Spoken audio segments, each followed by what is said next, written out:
एक गांव में धनी राम नाम का एक अकड़ू और घमंडी सेठ रहा करता था। एक दिन धनी राम की पत्नी अर्चना धनी राम से बोली, अजी सुनिए, आप गांव वालों के साथ इतना बुरा व्यवहार करते हैं, ये बिल्कुल भी सही नहीं है। तुमसे कितनी बार कहा है अर्चना कि मेरे काम में टांग मत अड़ाया करो। लो कर लो बात, भला इसमें आपके काम की बात कहाँ से आ गई जी? अर्चना, मेरा सूद का व्यापार है। अगर मैं सभी गांव वालों से अच्छी तरह से बात करूंगा तो वो मेरे सारे पैसे मारकर बैठ जाएंगे। इतना बोलकर धनी राम अकड़ता हुआ अपनी हवेली से बाहर चला गया और सीधा मुखिया के घर पर पहुंच गया। मुखिया जी, तुम्हारे गरीब मित्र ने अभी तक मेरे पैसे सूद सहित वापस नहीं लौटाए। अरे धनीराम जी लौटा देगा, अभी इस वक्त उसकी आर्थिक स्थिति थोड़ी सी खराब है। मुखिया जी, तुम्हारे कहने पर मैंने उसे जितना वक्त देना था दे दिया। अब या तो मुझे मेरे पैसे दिलवा दो, नहीं तो मैं उसकी जमीन छीन लूंगा। देखिए, ऐसा मत कीजिए सेठ जी, सुखिया बेचारा बहुत गरीब है। छोटी सी जमीन है उसकी, जिसमें खेती करके वो अपने परिवार का पालन पोषण करता है। ये मेरी समस्या नहीं है। मैं तुम्हें कल तक का समय देता हूँ। कल के बाद मैं तुम्हारे पास नहीं आऊंगा, सीधे सुखिया के पास जाऊंगा। धनी राम सीधा अपनी हवेली चला गया। धनी राम को देखकर उसका वफादार साथी कालिया उससे बोला, क्या बात है सेठ जी, आज आपके चेहरे पर ये चिंता की लकीरें क्यों दिखाई दे रही हैं? अब तुम्हें क्या बताऊं कालिया, ये सुखिया अपने आप को समझता क्या है। आज तो मैंने मुखिया को भी धमकी दे दी है कि कल या तो मुझे मेरे पैसे चाहिए या सुखिया की जमीन। सेठ जी, ये बातें तो बहुत पुरानी हो गई हैं। जब कोई किसान अपना कर्ज नहीं चुका पाता तब उसकी जमीन छीन ली जाती थी। मैं तुम्हारी बात का मतलब नहीं समझा। धनीराम जी, कुछ ही दिनों में गर्मी शुरू होने वाली है और गर्मी के दिनों में हर परिवार की आवश्यकता होती है पंखा, कूलर। हाँ, तो इसमें नई बात क्या है? अपने दिमाग की बत्ती जलाइए। लगभग सारे गांव ने आपसे कुछ ना कुछ कर्ज ले रखा है। उन सबके घरों के कूलर और पंखे ब्याज के रूप में ले लीजिए। इस तरह आपकी ब्याज भी वसूल हो जाएगी और लोग आपके कर्जदार भी बने रहेंगे।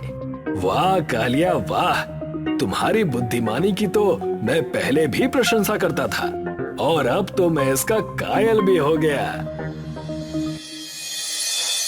कुछ दिन बाद भयंकर गर्मी की शुरुआत हो गई। सुखिया बाजार से नया कूलर लेकर घर पर आया ही था कि तभी उसकी 12 वर्षीय बेटी चंपा खुश होते हुए अपनी माँ से बोली, अरे माँ, देखिए पिताजी बाजार से नया कूलर लेकर आए हैं। अजी, क्या जरूरत थी कूलर लाने की? पहले आपको धनी राम जी से लिया हुआ कर्ज वापस कर देना चाहिए। आप बता रहे थे कि धनी राम मुखिया को हमारा खेत छीनने की धमकी देकर गया है। मैं कुछ दिनों बाद धनी राम जी की पाई पाई लौटा दूंगा चंपा। अगर गर्मियाँ नहीं आती तो मैं तो सारा कर्ज चुका देता। तभी वहाँ पर धनी राम अकड़ता हुआ कालिया के साथ आ गया। वाह सुखिया वाह, कर्ज चुकाने के लिए पैसे नहीं है तुम्हारे पास, मगर बाजार से नया कूलर खरीदने के लिए पैसे हैं। धनीराम जी, मुझे सिर्फ 10 दिन की मोहलत दे दीजिए, मैं आपकी पाई पाई लौटा दूंगा। तुम पैसे लौटाते रहना सुखिया, फिलहाल तो मैं ब्याज के रूप में तुम्हारा ये कूलर उठाकर ले जा रहा हूँ। धनीराम सुखिया का कूलर घर से जबरदस्ती ले गया और शाम तक धनीराम ने अपनी हवेली में रखवा दिए और कालिया से बोला, तुम्हारा जवाब नहीं कालिया, अब इन गांव वालों को पता चलेगा कि मेरे पैसे समय पर नहीं चुकाने का क्या अंजाम होता है। आपका दबदबा और बढ़ जाएगा सेठ जी। जब लोग गर्मी में सड़ेंगे तब वो अपने घर के पंखे और कूलर लेने के लिए आपके पास गिड़गिड़ाते हुए आएंगे। तब आप मनमानी ब्याज वसूलना। अगले दिन सुखिया की बेटी रोते हुए बोली, पिताजी, अब क्या होगा? धनीराम जी तो हमारा कूलर और टूटा हुआ पंखा भी छीन कर ले गए। बिटिया, वो सिर्फ मेरा ही नहीं, बल्कि गांव के हर घर से कूलर और पंखा छीन कर ले गया है। आज जब मैं कूलर मांगने गया तो धनी राम ने मुझसे पैसे मांगे। मैंने उसे उसकी आधी रकम लौटा दी। उसके बाद भी उसने ना तो मुझे मेरा कूलर दिया और ना ही टूटा हुआ पंखा। जो भी हो, भयंकर गर्मी पड़ रही है, अब क्या होगा? यही तो सोच सोच कर मेरा दिमाग खराब है आरती। मेरे पास तो अब बीज खरीदने के भी पैसे नहीं बचे जिससे मैं अपने खेत में कुछ खेती कर सकूं। अरे फसल बेचकर तो अपनी बिटिया चमकी के लिए मैंने कूलर खरीदा था। कुछ दिनों बाद गांव में भीषण गर्मी पड़ने लगी। ये सब देखकर भी धनी राम को उन सब पर बिल्कुल भी तरस नहीं आया। देखा कालिया, सारे गांव वाले गर्मी के मारे कितने परेशान हैं। आपके पैसे नहीं देने का अंजाम भुगत रहे हैं सेठ जी। इधर सुखिया चिंतित अवस्था में अपने खेत की ओर देख रहा था कि तभी गांव के सबसे बूढ़े काका सुखिया के पास आकर बोले, क्या हुआ सुखिया, काहे को चिंतित बैठे हो? अब क्या बताऊं काका, आप तो जानते हैं कि धनी राम ने गांव में सबका जीना हराम कर दिया है। मेरे पास तो अब बीज खरीदने तक के पैसे नहीं बचे। काका बड़े ही रहस्यमयी अंदाज में सुखिया से बोले, मैं तुम्हें एक तरकीब बताता हूँ, सुनो मेरी बात। यहाँ से कुछ दूर जंगल शुरू हो जाता है। गर्मियों के दिनों में उस जंगल में एक दुकान लगती है और उस दुकान पर तरबूज के बीज बिकते हैं। तुम उन बीजों को खरीद लो और अपने खेत में बो दो। काका, इतनी भीषण गर्मी पड़ रही है, जब तक तरबूज की फसल तैयार होगी तब तक तो उसका समय ही निकल जाएगा। तुम उन बीजों को लेकर तो आओ, और हाँ, ये एक रहस्य है, इस रहस्य का कभी खुलासा मत करना। इतना बोलकर काका वहाँ से चले गए। ये काका भी ना कमाल की चीज है। मेरे पास तो पैसे ही नहीं है। चलो, फिर भी देखने में क्या बुराई है। सुखिया काका के बताए हुए रास्ते पर चलता हुआ जंगल में पहुंच गया, जहां पर एक छोटी सी दुकान लगी हुई थी और वहां पर तरह तरह के बीज रखे हुए थे। सुखिया दुकानदार के पास जाकर बोला, मुझे मेरे गांव के बूढ़े काका ने आपका पता बताया है। क्या मुझे कुछ बीज मिल सकते हैं? लेकिन मेरे पास पैसे नहीं हैं। कोई बात नहीं, तुम इन तरबूज के बीजों को ले जाओ। बीजों की कीमत मेरे पास कुछ दिनों बाद स्वयं आ जाएगी। मैं कुछ समझा नहीं। कुछ दिनों बाद समझ जाओगे। सुखिया उन तरबूज के बीजों को लेकर अपने घर चला आया और सारी घटना अपनी पत्नी को बताने लगा। कल से मैं और चमकी भी हमारे साथ खेत में काम करेंगे। इसी बहाने खेतों में कुछ हवा तो खाने को मिलेगी। सुखिया उन बीजों को बोने लगा। अगली दोपहर सुखिया और उसका परिवार जब अपने खेत में पहुंचा तो सामने का दृश्य देखकर उनका मुंह आश्चर्य से खुला रह गया।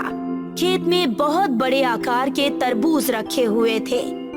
अरे आरती, एक रात में कौन सी फसल उगती है, वो भी इतने बड़े आकार की? समझ में तो मेरी भी कुछ नहीं आ रहा। इन तरबूज को काटकर इनका छत भी बनाया जा सकता है। सुखिया ने एक बड़ा सा तरबूज उठाकर उसको बीच में से काट दिया और अपनी बेटी को खिलाने लगा। अचानक चमकी धूप के कारण बेहोश हो गई। चमकी, क्या हुआ बिटिया? आंखें खोल। लगता है ये धूप के कारण बेहोश हो गई। सुखिया तुरंत उस तरबूज के छिलके को छाते का आकार देकर चमकी के ऊपर ढक दिया। अचानक चमकी होश में आ गई और अपने पिता से बोली, पिताजी, गर्मी इतनी जल्दी खत्म हो गई। ये कैसी बातें कर रही हो? पिताजी, इस तरबूज के छाते के नीचे तो बहुत अच्छा लग रहा है। ऐसा लग रहा है जैसे कि मैं कूलर के सामने बैठी हूँ। चमकी की बात सुनकर सुखिया ने तुरंत 2 तरबूज काटकर उनका छाता बना दिया। सुखिया और उसकी पत्नी को बर्फ जैसी ठंडक का एहसास होने लगा। अजी, आखिर ऐसे कौन से तरबूज के बीज लेकर आए हैं आप, जो कि इतने चमत्कारी तरबूज हमारे खेत में उगाए? सुखिया मुस्कुराता हुआ बोला, ये एक रहस्य है आरती। पिताजी, हमारा पूरा गांव गर्मी के मारे परेशान है। आप तरबूज बेचने के बजाय तरबूज का छाता क्यों नहीं बेचते? सुखिया को चमकी का उपाय बहुत पसंद आया। सुखिया बाजार में तरबूजों के छाते बनाकर बेचने चला गया। एक व्यक्ति जो कि गर्मी से परेशान था, वो आकर बोला, अरे भैया, बहुत भीषण गर्मी पड़ रही है और इस तरह का छाता तो मैंने पहली बार देखा है। ये तरबूज का छाता है। इस छाते के नीचे आपको बर्फ जैसी ठंडक महसूस होगी। तो फिर लाइए, एक मुझे दे दीजिए। वो ग्राहक जैसे ही उस तरबूज के छाते के नीचे आया, उसे अपने शरीर में ठंडक महसूस होने लगी। भैया, मजा आ गया। तुम्हारा ये तरबूज का छाता तो चमत्कारिक है। कुछ ही दिनों में सारा गांव सुखिया के तरबूज का छाता इस्तेमाल करने लगा। ये देखकर कूलर और पंखों के दुकानदारों की दुकानदारी खत्म हो गई। उन सब ने एक मीटिंग बुलवाई। मीटिंग में एक दुकानदार सारे दुकानदारों से बोला, ये सब धनी राम के कारण हुआ है। ना ही वो सारे गांव के पंखे और कूलर ब्याज के रूप में उठाकर ले जाता और ना ही सुखिया के तरबूज के छाते इतने प्रसिद्ध होते। अरे उसके छाते के नीचे तो ठंडक महसूस होती है, तो भला लोग हमसे हमारे कूलर और पंखे क्यों खरीदेंगे? सारे फसाद की जड़ धनी राम है और उसका साथी कालिया। उन दोनों का दिमाग कुछ ज्यादा ही चलता है। हमें अब सबक सिखाना ही पड़ेगा। वो सारे दुकानदार एकत्रित होकर दूसरे दिन धनी राम के घर पर पहुंच गए। इतने दुकानदारों को देखकर धनी राम और कालिया घबरा गया। तुम लोग यहाँ क्या करने आए हो? यह सब तुम्हारी ही करने का असर है कि हमें इतना नुकसान झेलना पड़ रहा है। इतना बोलकर दुकानदार सभी दुकानदारों से बोला, देखते क्या हो, मारो इसे। धनी राम और कालिया गांव छोड़कर भाग गए। सुखिया की आर्थिक स्थिति अब बहुत ज्यादा सुधर चुकी थी। सुखिया बूढ़े काका के पास जाकर बोला, काका, आखिर वो दुकानदार कौन से बीज बेचता है? क्या अब भी मुझे इस रहस्य के बारे में नहीं बताएंगे? मुझे उसके बारे में मेरे परदादा ने बताया था। उन दिनों कूलर पंखे नहीं हुआ करते थे, तो वो सब तरबूज के इसी छाते का इस्तेमाल करते थे। सुखिया मुस्कुराता हुआ अपने घर चला गया। सुखिया आज भी तरबूज के छाते बनाकर बेचता है। हरिया और धारा एक गरीब दाम्पति थे। इनका एक बेटा था गोपाल। गोपाल पढ़ाई लिखाई में बहुत अच्छा था। हमेशा क्लास में अव्वल आता था। देखो बाबा, मैं फिर से फर्स्ट आया और इस बार मास्टर जी ने मुझे चॉकलेट भी दिया है। वाह, बहुत अच्छे बेटा। ऐसे ही हमेशा मेरा नाम रोशन करना गोपाल। जी माँ। सभी बहुत खुश थे। अब मुझे दूसरे गांव की बड़ी स्कूल में जाना होगा। वो जो बगल वाले गांव में है वहाँ? हाँ हाँ।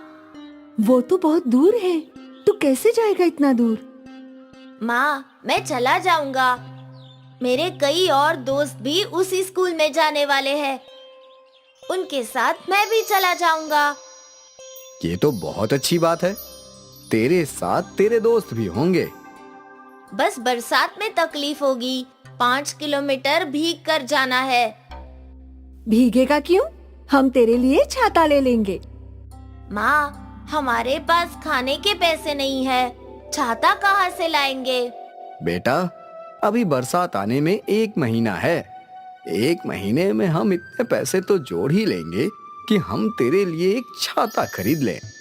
सच में बाबा? हाँ बेटा, तू फिक्र मत कर। तू बस अपनी पढ़ाई पर ध्यान दे। हरिया एक बांस की टोकरी बनाने वाला कारागिर था। वो जंगलों से बांस की लकड़ियां तोड़कर लेके आता था और फिर उनसे टोकरियां बनाया करता था। इन टोकरियों को बेचने के लिए वो दूर दूर के बाजारों में जाया करता था। टोकरी ले लो, टोकरी। 30 रुपए, 40 रुपए, 50 रुपए। वो वाली कितने की है? जी 50 रुपए की। अरे बाप रे, ये तो बहुत ज्यादा है। वो टोकरी 30 रुपए में देनी है तो दो। कम से कम 35 रुपए तो दे ही दीजिए। नहीं नहीं, 30 रुपए में ही दो। ठीक है, ले लीजिए। हर ग्राहक हरिया से मोल भाव करता था और इसी वजह से हरिया की कमाई बहुत कम थी। ये तो बहुत कम है। इनमें से गोपाल के छाते के लिए पैसे कैसे बचाऊं? कोई बात नहीं, तुम इससे राशन लाओ। कल मैं देखता हूँ, शाम को बाजार भी जाऊंगा, शायद और टोकरियां बिक जाए। ठीक है। हरिया और धारा छाते के लिए पैसे संजोने लगे, पर महीने भर में वो लोग 100 रुपए भी बचत नहीं कर पाए। इतने कम पैसे में छाता कहाँ से आएगा? पता नहीं, एक तो बारिश भी शुरू हो चुकी है। अब गोपाल स्कूल कैसे जाएगा? हे कुलदेवी, हमारी मदद कर। दोनों ने अपनी कुल देवी से प्रार्थना की। उस रात पूरा परिवार बरसात का सोचकर ही परेशान थे। गोपाल की आंखें तो खिड़की पर टिकी थी। बाहर तेज बरसात देखकर वो सोच रहा था, अब कैसे स्कूल जाऊंगा? इतनी तेज बरसात में तो सारी किताबें भीग जाएंगी। लगता है कल स्कूल से छुट्टी लेनी होगी। हे देवी माँ, मेरी मदद कीजिए। गोपाल के साथ साथ हरिया भी बहुत परेशान था। अगली सुबह बरसात और तेज हो गई। माँ, ये बरसात तो रुकने का नाम ही नहीं ले रही। मुझे स्कूल जाना है। चिंता मत कर गोपाल, रुक जाएगी बरसात। गोपाल पूरा दिन बरसात को देखते बैठा था। वो मायूस था। उसे स्कूल जाना था पढ़ने, पर इतनी बरसात में स्कूल जाने के लिए उसके पास कोई छाता नहीं था। बाबा मुश्किल से इतना कमाते हैं कि हमारा पेट भर सके। अगर मैं उनसे छाते की जिद करूं, तो वो बेचारे कहाँ से लाएंगे? कोई फर्क नहीं पड़ेगा अगर मैं कुछ दिन स्कूल ना जाऊं तो। हरिया गोपाल को मायूस देख रहा था। सुबह से रात हुई और सभी लोग सो गए। अगले दिन भी यही हाल था। बरसात बरसती रही और गोपाल स्कूल नहीं जा पाया। अब वो और भी ज्यादा उदास हो गया था। हे देवी, मेरी प्रार्थना सुन लो। बरसात रोक दो, मुझे स्कूल जाना है। गोपाल की ये प्रार्थना सुनकर हरिया भी बहुत उदास हो गया। कैसा बाप हूं मैं, अपने बेटे की एक भी इच्छा पूरी नहीं कर सका। मुझे तो डूब मरना चाहिए। ये दिन भी बीत गया और तीनों खाना खाकर सो गए। हरिया के सपने में उसकी कुलदेवी आई। हरिया, तुम अपने आप को इतना लाचार मत समझो। तुम्हारे हाथों में तुम्हारी समस्या का समाधान है। मैं समझा नहीं देवी माँ। तुम बांस और लकड़ियों का छाता बनाओ। बांस का? जी देवी माँ। और फिर हरिया की नींद खुल गई। उसने घर में पड़ी लकड़ियां ढूंढी और बांस भी, और फिर लकड़ियों और बांस को जोड़कर एक छाता बना दिया। सुबह जब गोपाल उठा तो उसके बगल में एक छाता था। लकड़ी का छाता? ये आपने बनाया बाबा? हाँ बेटा, अब तू स्कूल जा सकता है। वो भी बिना भीगे। धन्यवाद बाबा, बहुत बहुत शुक्रिया। उस दिन गोपाल खुशी खुशी स्कूल के लिए तैयार हुआ और अपना लकड़ी और बांस का छाता लेकर निकल गया। रास्ते में कई लोगों ने लकड़ी के छाते को घूर घूर के देखा। जब वो स्कूल पहुंचा तो उसके मास्टर जी की नजर उसके छाते पर पड़ी। अद्भुत! ये बांस का छाता किसने बनाया? मेरे पिताजी ने। अप्रतिम! मैंने इससे अच्छा छाता बिल्कुल नहीं देखा। क्या तुम्हारे पिताजी मेरे लिए भी ऐसा छाता बनाएंगे? हाँ, बनाएंगे, बिल्कुल। चलो, तुम्हारे घर चलते हैं। गोपाल मास्टर जी को अपने घर ले आया। आपकी कलाकारी अप्रतिम है। क्या आप मेरे लिए ऐसे 10 छाते बना सकते हैं? हाँ बिल्कुल मास्टर जी। मास्टर जी ने हरिया को 1000 रुपए दे दिए। कम तो नहीं है, काफी है। पहली बार हरिया को एक साथ 1000 रुपए मिले थे। इतने पैसे देखकर वो बहुत खुश था। रात भर उसने लकड़ी और बांस के छाते बनाए और अगले दिन सारे छाते मास्टर जी को दे दिए। फिर क्या था, हरिया को बांस के छाते बनाने का ऑर्डर आने लगा। वो छाते बनाते गया और छाते धड़ाधड़ बिकते रहे। हरिया ने अपने दोस्तों को भी अपने पास नौकरी पर रख लिया था। एक ही महीने में हरिया की किस्मत बदल गई। उसने इतने सारे पैसे कमा लिए जो उसने साल भर में भी नहीं कमाए थे। फिर एक दिन एक बिजनेसमैन हरिया के पास आया हरिया जी, आपके ये बांस के छाते का आइडिया बहुत ही शानदार है। इसकी वजह से वेस्टेज भी कम होता है। इस इको फ्रेंडली छाते को मैं अपने सारे मॉल में बेचना चाहता हूँ। मैं कुछ समझा नहीं साहब। बाबा, ये लोग कह रहे हैं कि आपके लकड़ी के छाते की वजह से प्रदूषण कम हो रहा है। वो आपके ये छाते अपनी बड़ी बड़ी दुकानों में बेचना चाहते हैं। आपको ऑर्डर देने आए हैं। मुझे हर हफ्ते 1000 छाते चाहिए। ये लीजिए एडवांस। उस आदमी ने हरिया को 1,00,000 रुपए दिए। जिंदगी में पहली बार हरिया ने 1,00,000 रुपए देखे थे। हरिया ने गांव के और लोगों को काम पर रख लिया। वो सब कड़ी मेहनत करते रहे और बांस के छातों की डिलीवरी देने लगे। देखते ही देखते हर मॉल में हरिया के बांस के छाते बिकने लगे और हरिया को एक बहुत ही सम्मानित अवार्ड से नवाजा गया। उसके इको फ्रेंडली लकड़ी के छाते दुनिया भर में धूम मचा रहे थे। देवी माँ, आपका बहुत बहुत धन्यवाद। आपने बिल्कुल सही कहा था। मेरी समस्या ही मेरा समाधान है। उस दिन हरिया को जिंदगी की एक बहुत अहम सीख समझ आ गई। उसे समझ आ गया कि जिस बरसात को वो समस्या समझ रहा था, वही बरसात उसके किस्मत को खोलने का रास्ता था। इसलिए दोस्तों, समस्याओं से भागने में नहीं, बल्कि उन्हें सुलझाने में ही सफलता है।